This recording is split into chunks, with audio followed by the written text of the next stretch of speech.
নমস্কার। খারাপ সময়টা যেন কিছুতেই পিছু ছাড়ছে না গঙ্গোপাধ্যায় পরিবারে। প্রথম দিকে স্বামী সৌরভ গঙ্গোপাধ্যায়, আর এই কিছুদিন আগে সৌরভ গঙ্গোপাধ্যায়ের স্ত্রী ডোনা গঙ্গোপাধ্যায় আরজি করের ঘটনা নিয়ে বিতর্কিত মন্তব্য করেছিলেন। ফের বিপাকে পড়তে হলো সৌরভের স্ত্রী ডোনা গঙ্গোপাধ্যায়কে। একের পর এক ঘটনা ঘটিয়ে চলেছে।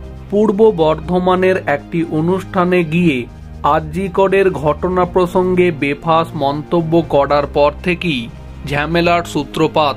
সেই বিতর্ক থামার আগেই হ্যাক হয়ে যায় ডোনা গঙ্গোপাধ্যায়ের ফেসবুক অ্যাকাউন্ট।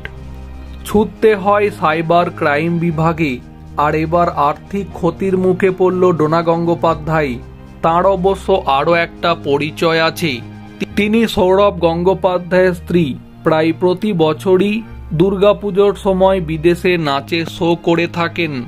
ডোনার একটি নাচের স্কুলও আছে, নাম দীক্ষা মঞ্জুরি।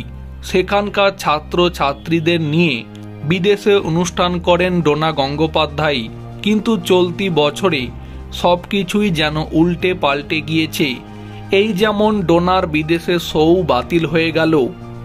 চলতি বছরে ইউকেতে একটা শো হওয়ার কথা ছিল, কিন্তু আরজি করের ঘটনার পরে তার এই অনুষ্ঠান দেখতে একেবারেই নারাজ প্রবাসী বাঙালিরা।